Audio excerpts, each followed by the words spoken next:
Hey there, welcome. This is Here's to Your Good Health. My name is Linda Prezioso. I'm a nurse practitioner at Rocky Mount Family Medical Center. And tonight we are so blessed to have the UNC Cancer Center from Nash. And we're going to be talking about several things there. Primarily, this gentleman here is the lay navigator person, working in the lay navigator program. That's a good title. Good title. Lay navigator person. Yeah. Well, you know, never mind. Anyway, welcome. We're glad to have you. We're so excited to have these folks here. There's so much going on at UNC Nash. I can't even keep up anymore. I don't hardly know anybody over there. I feel like I never even worked there, but I really did. So we're going to be talking about that this evening. If any of you have been there, have been treated, have been helped by Mike or helped by Delphine, no. Mike? Yep, Mike. Okay, I got that other name in my head. Never tell me two names. I can't keep them straight. Is it Monday? You're early. So anyway, we're going to be talking about that, and I'm all excited. And I want you, if you've had any experience over there, to give us your experience and tell us what's going on. You might have some input that these folks don't know about. So we have Sterling Grimes at the end. She is the director of the Cancer Center, and she's a director of a whole bunch of other things. That she's got two small kids. I don't know how you do it all. You're a busy girl. And then we have Delphine Wiggins next to me. She is a social worker, and she works with the population over there. I'm not exactly sure all of her duties, but we're going to find out. And then we have Mike Bowden, who is the lay navigator person, and he's had some write-ups in the paper and all sorts of little accolades, so we'll get into all that too. So put your seatbelts on, sit down and relax, and we're going to have a program tonight. Welcome again, and thank you all for coming. I'm so excited about this. This is wonderful. Yeah, we're excited to be here. here. Who wants to talk about the lay navigator program? I can kick us off, okay, and then I'll let these two who actually own it talk more about it. Sound good? Yeah, sounds good. So UNC actually approached us probably 2 years ago to start a lay navigator program, and basically this is getting community health-minded people that are engaged in care for patients in our community to support other patients during care in our community. That's great. And we started it in the Cancer Center because that's where UNC had the infrastructure to start it, but the goal is to take it much further than just oncology. They do have a navigator program at the breast care center, don't they? Or something we have similar? employed navigators, yes. So this is volunteers. Mike is a volunteer giving up his time and talent. So UNC asked us to support a program through the Duke Endowment. I know. So Duke is actually who provided UNC with a grant to set up the education and the infrastructure to start a program like this across the state. And we signed the letter of support, not knowing if they would actually get the grant and not knowing if we would be selected as a site, because they were asking lots of healthcare providers across the state. And they did, and they chose us. And we chose Delphine to be the one of our first people to get trained. And then Mike is actually one of our first lay navigators. So we're one of the first on the pilot, and then we have lots of firsts with us tonight. We have lots of firsts. That's awesome. And this is my first learning all about it. So there you go. So I want to talk just a minute about Mike. He was a banker here in town, is that right? No, I was a banker in upstate New York. Oh, in upstate New York. Okay. And I guess you moved down here with your wife? 10 years ago. Okay. Yeah. And then, unfortunately, Mike's wife developed cancer, and so he was her caregiver 24/7. And so that, I think, kind of programmed him for wanting to help other people. You know, sometimes we have to go through things in life so that we can, you can walk the walk and talk the talk.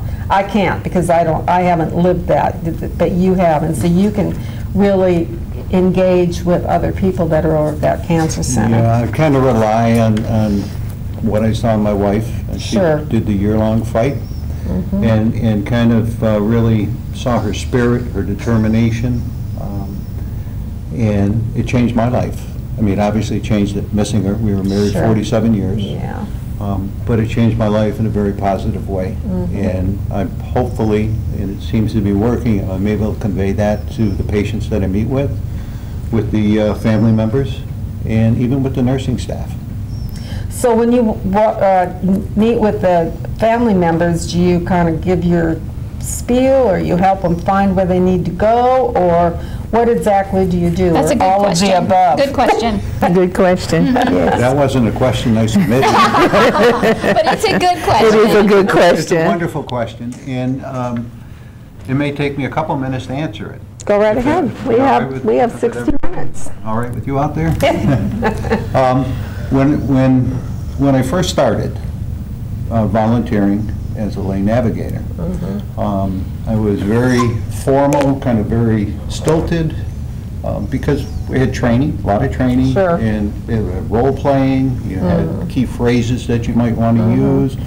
Have a host of resources for patients, caregivers, family support groups, etc.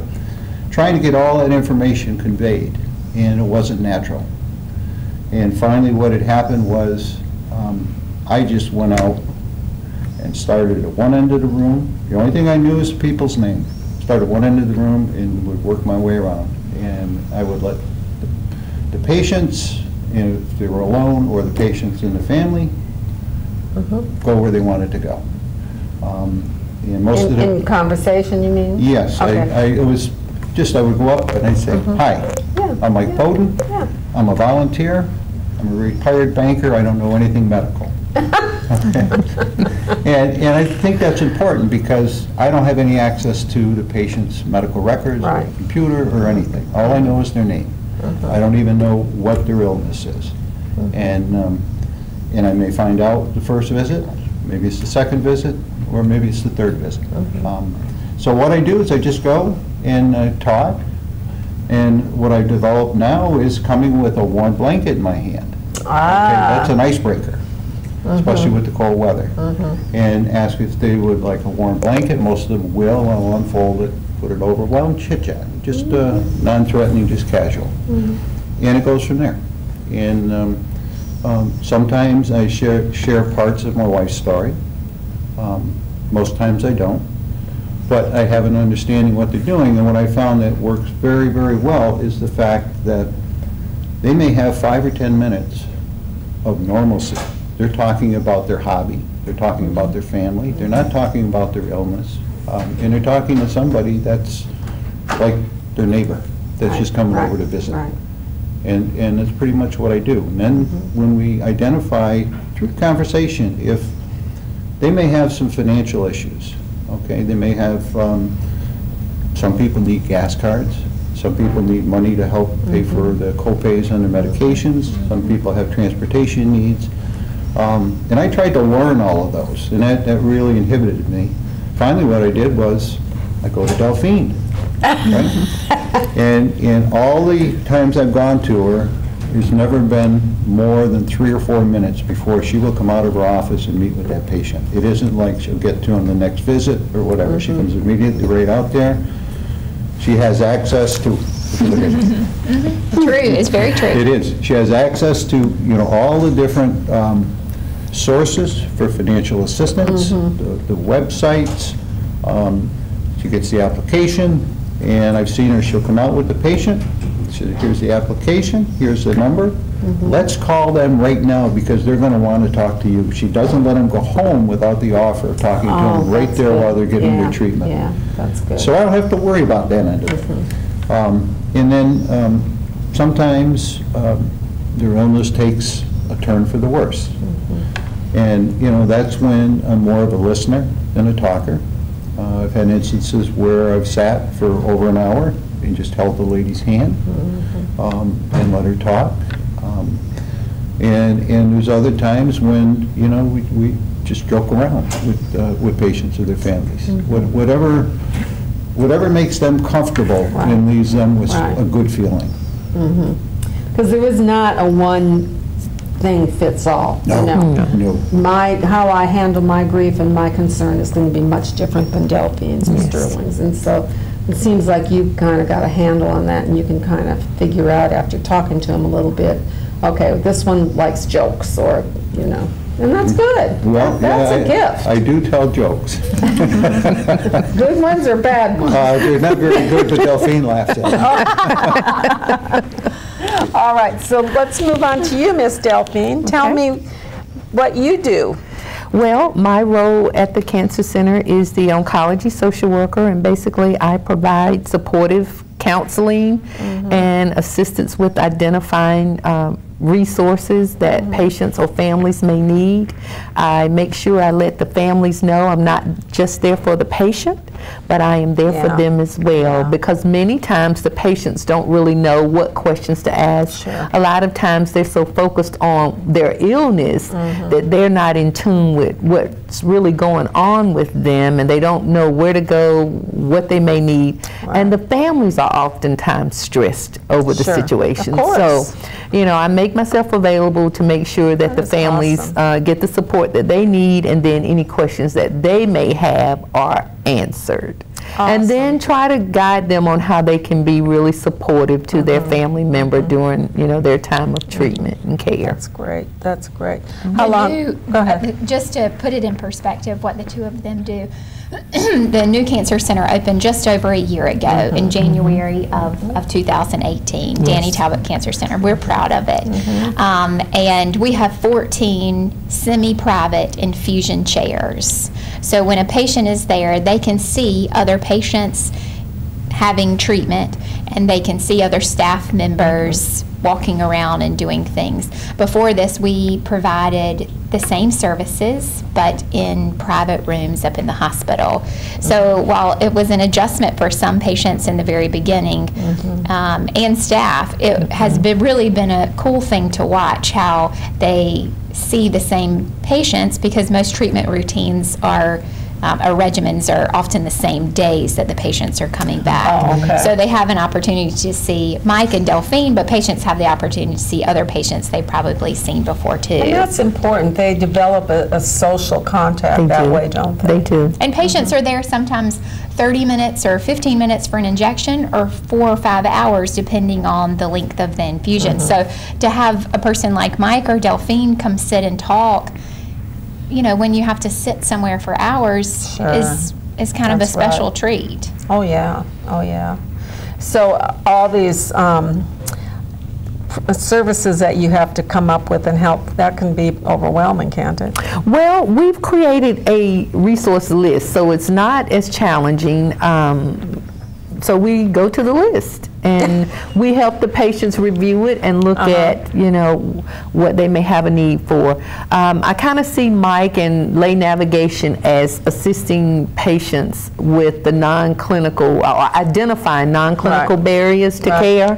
And so once we identify what those may be, and like Mike said, the biggest, of course, is the financial piece with helping to, you know, pay for medicines and things like that, and also transportation is another big one. But then there are others who struggle to pay basic household expenses during, you know, treatment times, rent, utilities, buying food, those kinds of things.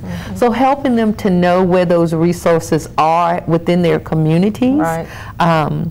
We, you know, we work hard to make sure that they get that information. So the whole goal is to help them de-stress during that time, to help them to feel like they're not alone, that, you know, there are programs and services out there to help them so that they don't have to feel overwhelmed. And my goal is to make sure that they're really focusing on receiving the treatment so they can get better and not be worried and stressed about all these other things. Yeah, and I'm sure some family members kind of want to take care of all the other stuff, so mom doesn't have to worry. Yes, they do. But then they're worried. Right, that's exactly right. So then they call you and they do. Yeah, they do. All right, that's great. So how long has this program been in? Well, we started, it was in probably, I think, May? Well, we had our initial training in April of 2018. And so we had about 10 people that actually went through the first lay navigation training, and then we had 5 that decided they really wanted to do navigation work once the training was over. We did about a 4-hour training And so we did that in April, and the program actually got up and running in July. Okay, so of 2018. It's in its infancy. It's still in its infant stage. Even across the UNC healthcare system, yes. It's in its infancy. Okay, just it's a new way to go. That's awesome. All right, we're going to take our first break. So like I said, we're live. If anybody wants to give us a call, 407-1111. We'll be right back. Don't go away, and we'll talk more about the lay navigation program at the UNC Danny Talbot Cancer Center. I'll get it right one of these days. All right, so don't go away. We'll be right back. Hang on.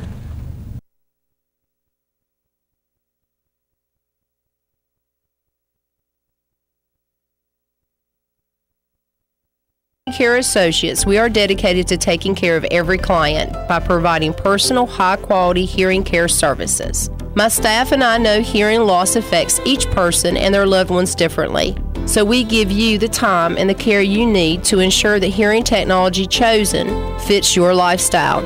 At Downey's Hearing Care, we also make custom ear molds and specialize in emergency hearing aid repairs. Downey's Hearing Care Associates has 2 locations, one in Knightdale and one in Rocky Mount. We have hearing lives to save. Hi, I'm Richard Goss, pharmacist and owner of Almonds Drug Store here in Rocky Mount. Here today with my wife and 2 daughters. For over 75 years, Almonds Drug Store has been the pharmacy of choice for residents of Edgecombe and Nash County. Our family is proud to call Rocky Mount home, and we are excited about the new services and products we are adding daily at both of our Almonds Drug Store's locations and also at our medical supply store. Come in and see us at Almonds Medical Supply. We're an extension of Almonds Drug Stores, your local hometown pharmacy. We're here to service all your needs, from wheelchairs to walkers to orthopedic supports to compression hose to hard-to-find wound care supplies. And you'll always get that hometown customer service. We want our patients to pay the best prices, get the best service available, and have a better pharmacy experience than they will get anywhere else. Our staff is committed to going above and beyond to meet our patients' needs. Whether it is working with your provider to get you the best medication at the best price, contacting your provider to get you refills or a prior authorization, or taking the time to review each of your medications with you personally, or perhaps even helping you find an old-time remedy or other hard-to-find items, your Almonds Drug Store staff will work hard to meet your pharmacy needs. At Almonds, we will deliver your prescriptions for free. Both of our stores have drive-through windows, we guarantee short wait times, and our pharmacists will come out to greet you personally and answer any questions you have. If you want to be met with a smiling face, or even want someone to greet you by name when you walk through the doors, we are the pharmacy for you. Call Almonds Drugs today. 443-3138 or 446-0014.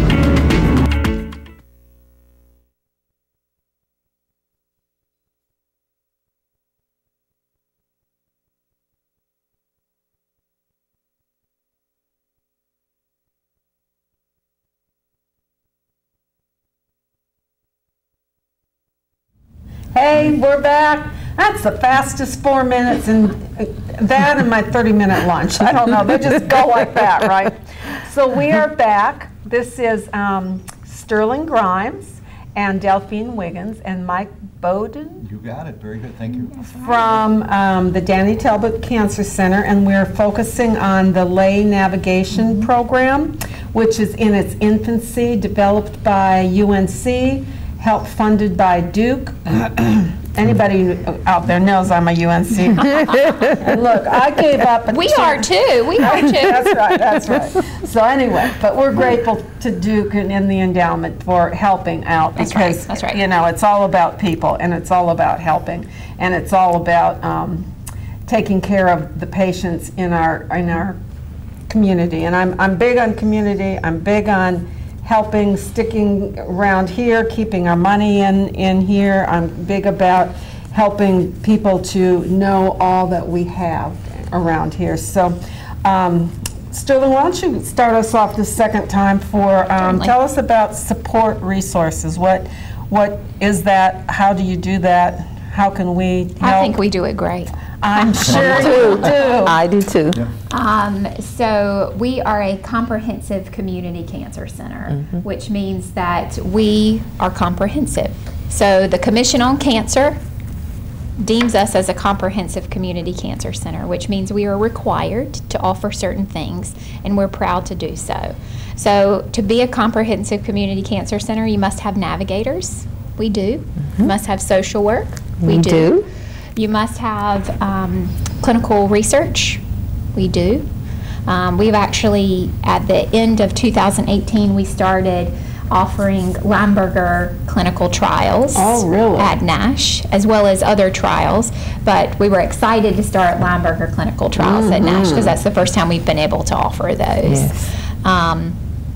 And in addition, we have financial counselors. What is special about Nash that maybe not everybody has the luxury to have is we have a foundation which supports the cancer center patient. So when happy patients leave or community constituents donate money and dog ear, so to speak, for the Cancer Center Patient Assistance Fund, we have the luxury of spending that on patients who are at the greatest risk and greatest need, and or programs that would not get funded otherwise.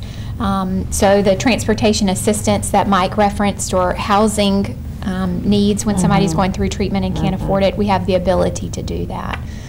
The foundation has generously supported for us to have massage therapy. So we have massage therapy for patients receiving radiation therapy and chemotherapy.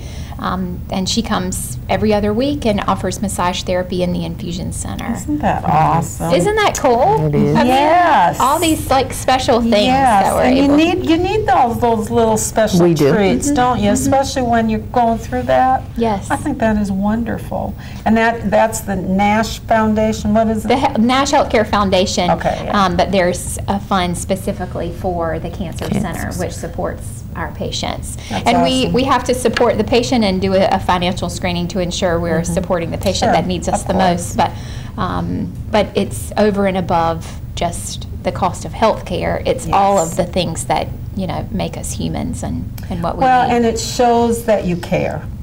And people just need somebody to care sometimes. Like Mike said, he held somebody's hand, you know. They just need or a pat on the back. That's all we want, you know. I mean, as humans, we just need to be able to connect to each other, and so that's awesome. So, can I just add something to Sure. what Sterling said? Of course. When she says navigators, I'm a non-clinical volunteer. Thanks for clarifying. Yeah, she has two wonderful nurse navigators that are clinical, that are. yeah, we'll talk about them in a minute. Okay. So, unless you have something more to say. No, I just think they're wonderful. Yeah. They are. Well, you're going to talk about the staff because you think everybody there is wonderful. And, Yeah. So, and I kind of think that you're probably right. I know I am. No, I say that jokingly, but as a banker, I was a senior vice president of a $6 billion bank in a senior commercial lender. You have to judge people. Yes. Okay, I go into a manufacturing facility, I have to judge management, and you have to form opinions, and you watch them. So I've been doing that all my life, watching people. I watch them. I was saying during the break, the patient registration person. First person they see when they come in, she has beach scene in her office and little toys to foster people to relax and have some conversation about it. I've watched when the lab nurses come out, okay? They call the people by name. They take them back into the lab and they bring them back out into the waiting room. The nurses come out. They don't just walk down the hallway. The nurses call them by name. They're chit-chatting with them as they're going into a particular pod. That's what they call the 4 different areas where they have the treatment chairs. They're joking with them. They're getting them comfortable. The people just feel good. They know the people by name. They call them Mr. or Miss or Mrs. They treat them with courtesy and respect. And this is consistent. No matter how busy, they help each other out. It's really, I'm sort of, at least the first couple of months, I was like a fly in the wall because I didn't know anything. I wasn't, you know, I wasn't comfortable. I wasn't out there as much as I am now. So they didn't really notice I was around. But they sure notice he's around they do now. because they want to know when Mike they do. not there. They do. Food you bring in? No. Well, no, they have all kinds of snacks for the people, okay? Not only for the patients, but for the family member that comes with them. Sure, of course. They have different kinds of nabs and all kinds of stuff, right down to having fresh sandwiches every day coming up from the cafeteria.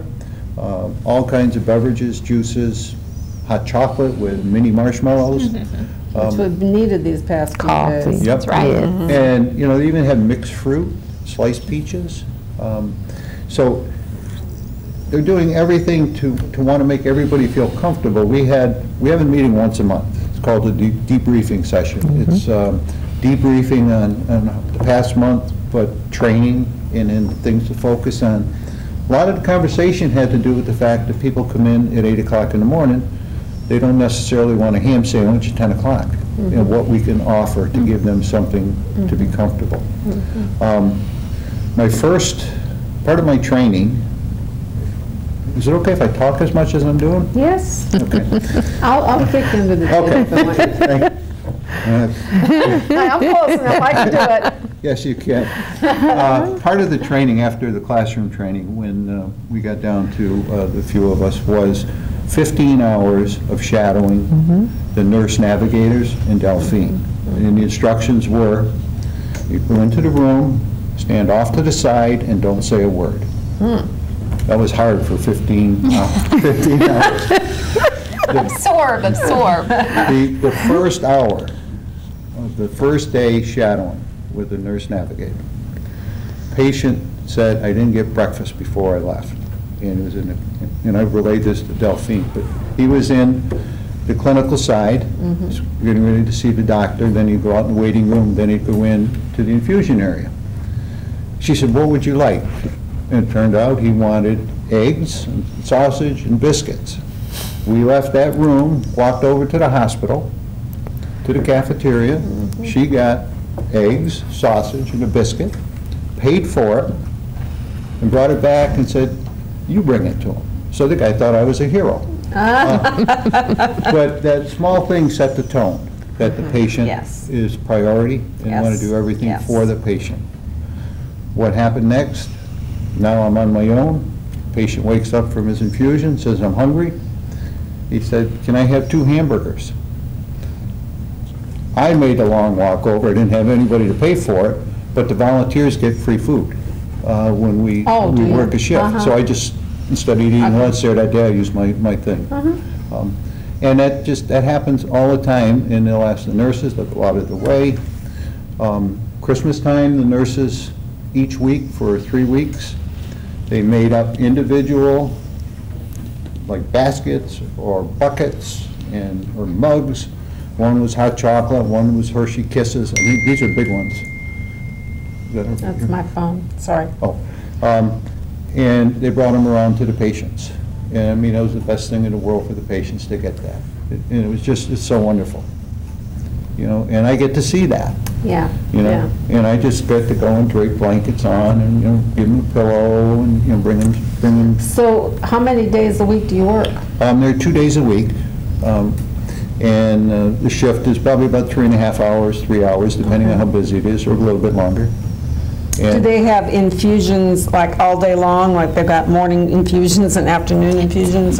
Typically, there's a morning rush and a around lunch rush, and I just mean that some people are winding down and some people are coming in because they're always, a patient that may have seen the oncologist earlier in the day that now needs to have a blood product or an antibiotic or something added on. So we try to accommodate when at all possible. Sure, of course. But the mornings are definitely the busiest time. And so how many lay navigators are there? Well, I would tell you, there's 3 of us, okay, that have been fully trained, and I'm the most active at the moment. But what we're looking for is to get probably another 7 or 8 volunteer lay navigators, just for 4 hours a week. The goal is to have lay navigators every day, all day. morning and afternoon. Okay. Right now, the 3 that are serving primarily are morning lay navigators, but the goal is to have others come on board and who can commit to being there in the afternoon, because I think those patients are the ones that are missing out. Other than me, they don't get to experience lay navigation. Wow. And I think they bring a whole different set of comfort to the patients, and so I think it would be great if our afternoon patients could have that experience of the lay navigators. Awesome. And so that's the goal going forward. The remainder of this year is to hopefully be able to recruit some others who want to come on board and do this, and then to offer another lay navigation training sometime before 2019 is up. So if any of my folks out there want to volunteer, who do they call? You, Sterling, or they can call me. Call you, okay. They can call me. So they can just call the Cancer Center and ask my number is 962-8908. That's how I can be reached, and you can get more information about lay navigation from me. That would be awesome. I know there's people out there that are looking for something to do. Yes. Can I just add that Absolutely. You really don't need any experience. And I'm a banker, so what do I know about medicine? But you just have to like people and want to give a little bit of yourself. That's it. Perfect. Yeah, that's great. Yeah, they have a great volunteer staff at Nash in the hospital and every place else. So I'm glad that this is it's just adding to it. It's just enhancing it even more. So that's awesome. That's where our lay navigators came from. They came from the existing volunteer staff at the hospital. Okay. And we just recruited them on over to help us a little bit over in the Cancer Center. And so they were excited to come on board. And the 3 that actually are there, you can really tell the Cancer Center is their passion. It is their passion, and so we really hope that others will come on board. And I've already shared this with Sterling too, because my goal is to see lay navigation go throughout the hospital. Oh, that would be I think great. it would be awesome. Especially like, specific diagnoses like maybe dialysis patients. Everybody has their own specific need in whatever area of health that they need some assistance with. So we really rely on volunteers in the Cancer Center. Volunteers are the first face a patient sees when they walk into the Cancer Center. So Anna, that Mike referenced, registers patients, but before they get registered, the person that speaks to them first is a volunteer when they come in. So we couldn't function without them. And so our other 2 lay navigators, that's primarily where they are right now. So they're doing a lot of their lay navigating in the waiting room is where they're lay navigating at. Mike is more the lay navigator in the clinic area right now. But the 2 lay navigators at the front desk, they're assisting patients getting in, getting out of the car, getting in wheelchairs, and then as family members are sitting in the waiting room, they're talking to them about specific needs, and then if they identify that the family has a need, they make sure I know about it, and we can get this family what they need. That's awesome. And I just want to add a little 2 cents of my own, and that is that you don't need to go to Duke or to Chapel Hill for cancer treatment. Now, you might want to go initially and have some innovative treatment that maybe some of the docs here at Nash don't do. I don't know. But I've met several of the surgeons, and they are awesome, and I know most of the oncologists, and they are awesome. And you can be right here at home. You don't have to drive that 2 hours to Durham or Chapel Hill. You don't have to take all that out of you. So. That's right. We agree. We say medicine is medicine, and you're getting medicine. So we have access to the same medicine, and our physicians are actually UNC physicians, and we now offer the same research trials that you can get at UNC. Now let's talk about that for just a minute. That is just fascinating to me. Yes, and Lineberger is well known throughout, medical field period as being a top-notch cancer research center. So we were really proud to get that started. Our clinical research coordinator, her name is Carrie Finch, and she is actually employed by UNC. So we share her with UNC. She comes on site a few days a week, and then she's at UNC the other days. but she had experience at Rex starting clinical research trials there, and so we were fortunate enough to get her now with us. But she was instrumental in getting it started, and both Dr. Austin and Dr. Manicum, those are our two medical oncologists, were very passionate about we need to be able to provide this level care at Nash. And clinical research does not mean a drug that's never been tested on anybody or anything, and now you try it. Right. So research trials include patients that exercise during cancer care and patients that don't, and what is the outcome. That's worth studying. Patients that receive 8 hours of sleep and patients that don't, that's worth studying. But of course, there's plenty of research trials around medications too. Of course. But there is almost a trial for any patient that's interested in seeking a trial, if that's interesting. And now we have the ability to offer those here. Do you offer them for people that come in, or how does that work to get clients? So for a lot of the medical specific trials are really driven by Dr. Manicum and Dr. Austin, seeing this is a new lung cancer patient. The patient is, let's just say for example, over the age of 65. That's a criteria for this particular trial, and they have this type of lung cancer. Linda, would you be interested, having that conversation? And then we have some that are very general and almost fluffy, but still really cool to gather that kind of data. So that's Carrie really helping drive. Looks like. Gosh, that's just fascinating. Isn't it fascinating? Yes. I'm telling y'all, Nash has just gone over and above for everybody here in this community. The Heart Center is phenomenal. The Breast Care Center is phenomenal. The Women's Center is phenomenal.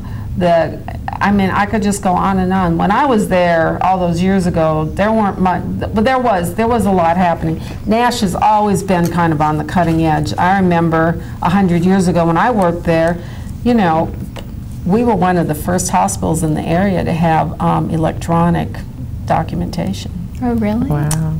First hospital in North Carolina to have all private rooms. And we had computers in our hospital for almost 20 years before UNC and Chapel Hill got theirs. Wow. So, see it? Don't learn something. I learned something. Didn't know All right, that. it's time for our next break. So don't go away, and we'll finish up with this fascinating conversation. If anybody wants to give us a call, we're going to be here for a few more minutes. Hang on, and we'll be right back. Don't go away.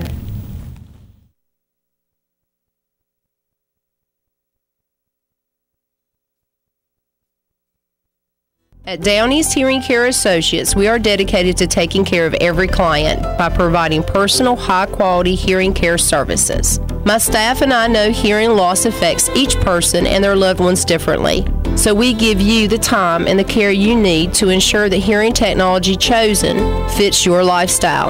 At Downey's Hearing Care, we also make custom ear molds and specialize in emergency hearing aid repairs. Downey's Hearing Care Associates has 2 locations, one in Knightdale and one in Rocky Mount. We have hearing lives to save.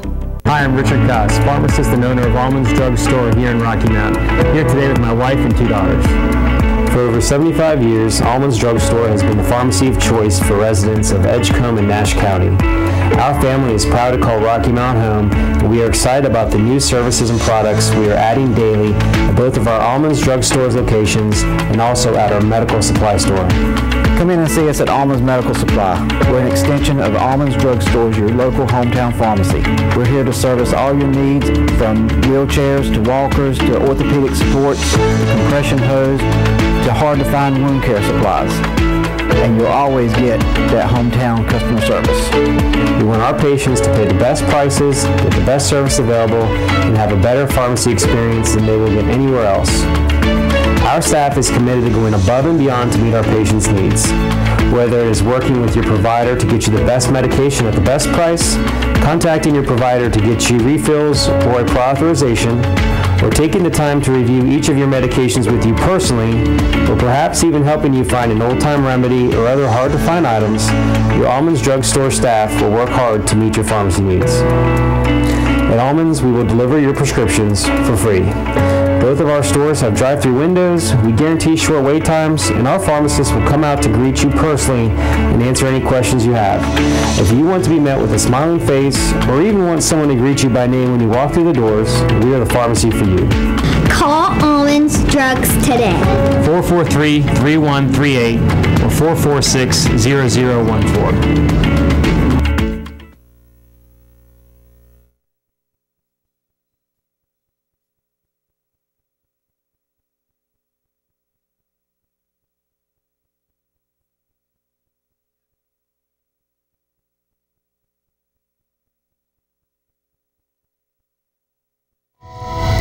Hi. That was my phone. That's the weather. Sorry, I should have turned it off. Anyway, welcome back. Here's Your Good Health. I'm Linda Prezioso, nurse practitioner at Rocky Mount Family Medical Center. And we have the Cancer Center, Lay Navigator Program, and other things we've been talking about at UNC Nash, and what a fabulous program it is and all the services that are offered. And Sterling, or somebody remembered that you can keep, if you've been treated at Chapel Hill, you can keep that doc and come here and get the treatment you need, so you don't have to drive back and forth. So Sterling, address that for us. Actually, Mike is who, right, make sure you talk about this. So our physicians in the medical oncology side are employed actually by UNC as well. So, and we're on the same medical record that UNC or Rex or any of the UNC hospitals is on. So whatever care the patient had at another UNC hospital, or even another Epic hospital for that, we have access to see that. So what is really cool is our docs have a great relationship with UNC and Rex and others, so it's nothing for them to message each other about a particular patient. So for example, if I was a patient of a physician at UNC, let's just say it was breast cancer, but I don't want to drive back and forth to UNC for every treatment, or particularly daily radiation treatments. Dr. Jackamore does radiation therapy, Dr. Manicum and Dr. Austin do medical oncology.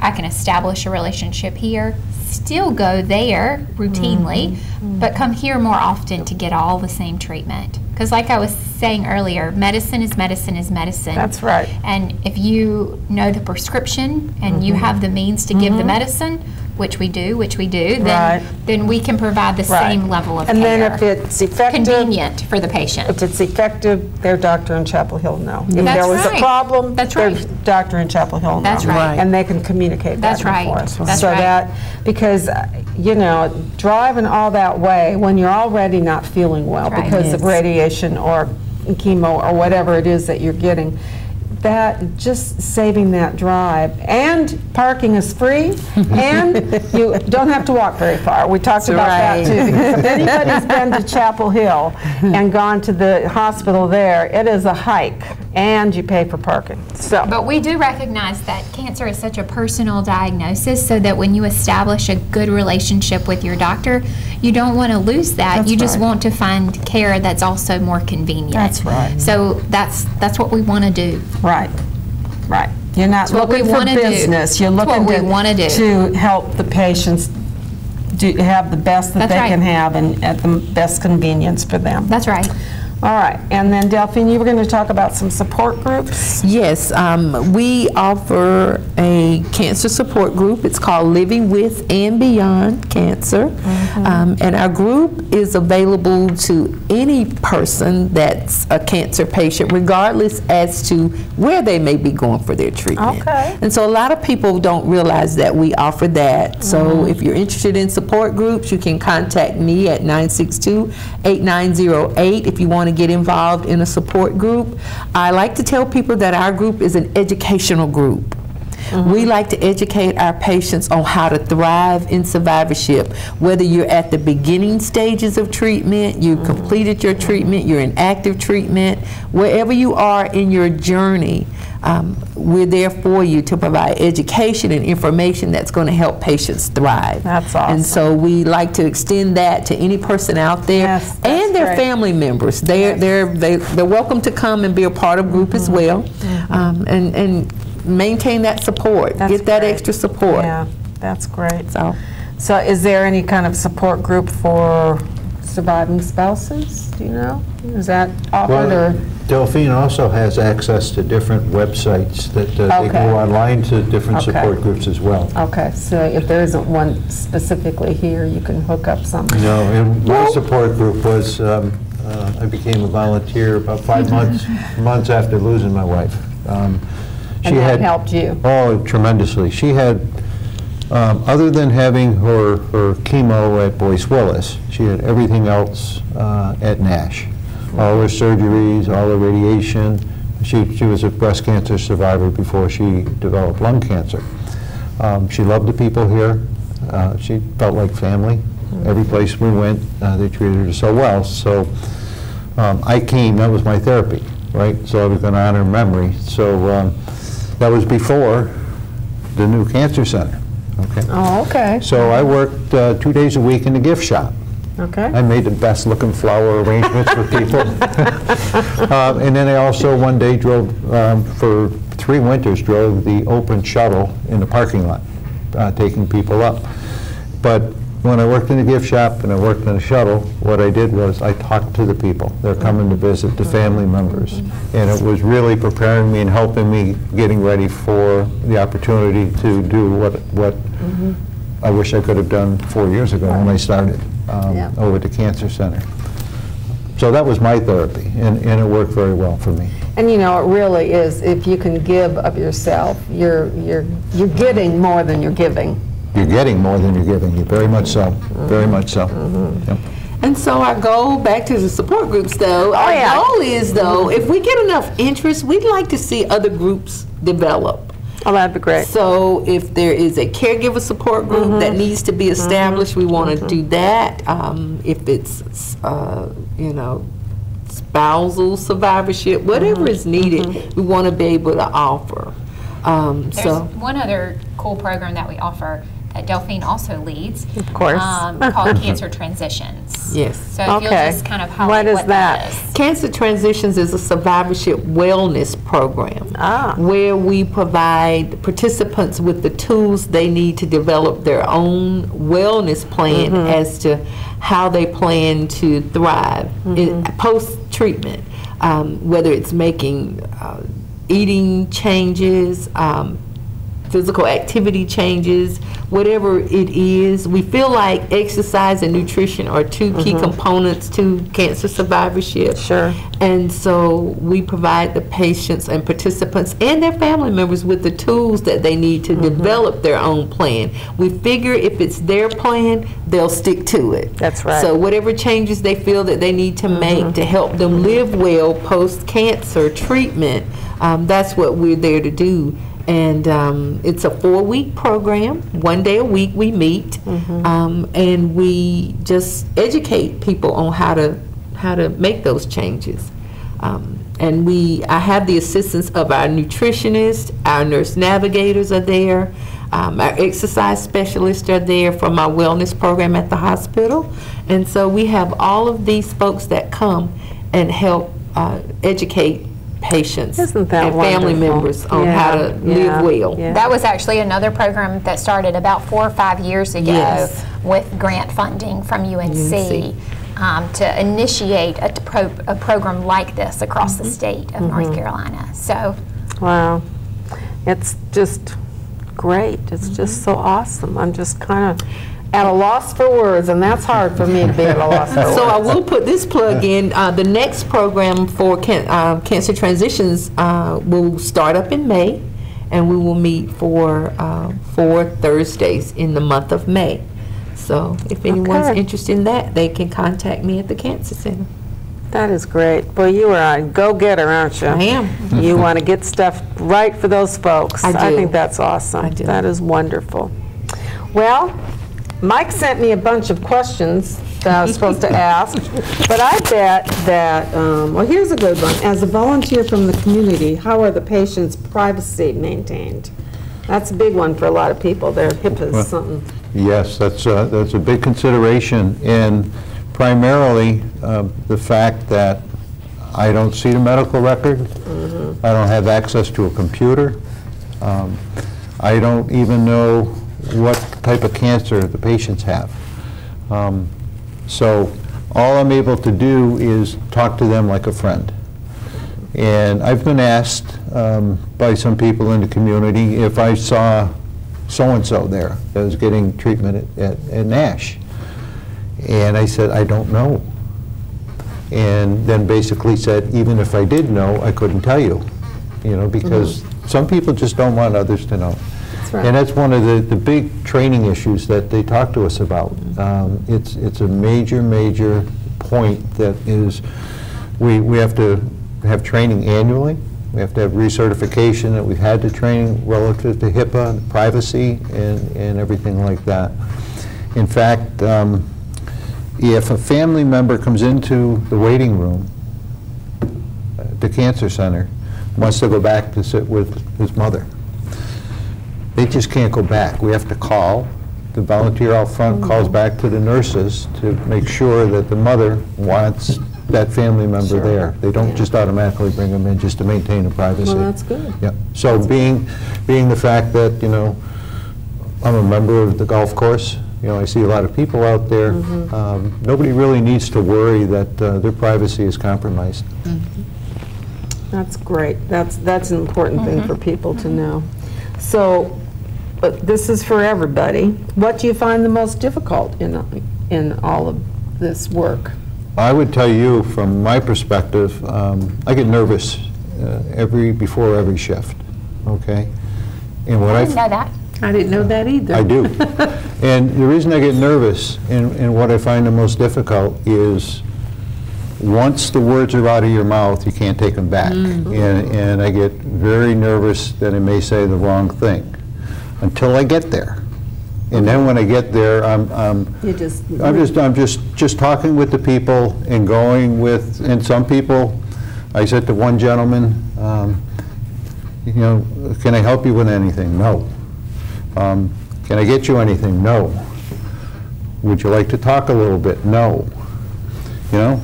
So I said, would you like to hear a joke? he said, can I repeat it? I said, yes. Right? So I told him the joke. And he laughed a little. Well, the next time he came in and I went up to him and I walked by and he said, you're going to tell me a joke? Oh. You know? But other times, do we have time? Yep. There was this one instance, and this is what makes me nervous because, and I did the right thing, and I didn't even know it at the time, this one patient, she asked if I ever had the opportunity to share her story. She was alone, an elderly lady in her 60s, lived in elderly apartments, family out of state. She met with the doctor, got a treatment plan alone. When the doctor said 6 chemo treatments and we stop, she never heard anything after that point, okay, which was only going to be to stop, give scans and whatever. So when I met with her, she told me, she says, you know, I asked about her family, and she said, well, I haven't even told them because I'm only getting 6 treatments and then I'm done. And then we went another 2 weeks later, she said, I only got 2 more treatments and then I'm done, when the nurse was there. See, I didn't know, obviously I don't know what the plan was. Right. So the nurse said, no, you're done this round of treatments, boom, boom, boom. And she just fell apart. And I sat with her for over an hour, okay, and listened to her. And everything. Then I went, when the doctor went into the consultation room, I went with her into the room and sat with her. She was fully prepared to stop treatments and just, that was it. Because she had, just a week before, she finally told the family, right? She said, I'm going to be done in 2 weeks. But then the doctor was really nice, explained everything, and I didn't know what to do except listen. And I just sat there. In fact, when I got done, I went to Delphine and I said, I can't see any more patients when we finished, and I went home for the day. And that made it so important to me to realize, be careful what you say and how you say it, and make sure, you know, so that's the thing that is the most difficult for me, is just getting over the hurdle. Once I get there, I'm good, but getting over that hurdle, I don't say the wrong thing. Well, that's but that just part of who the you are. The physician was also very appreciative of Mike that day. Yes. Yep. All right, our time is up, y'all. It was great. I've learned so much. This is such Thanks a wonderful so much for having us. Thank you. Oh, Thank yes. you. Come back anytime. I'm sorry for this caller. I have to say goodnight. So you all be blessed. Have a great evening, and I'll see you next week with more of Here's to Your Good Health. Good night. Good night. Good night.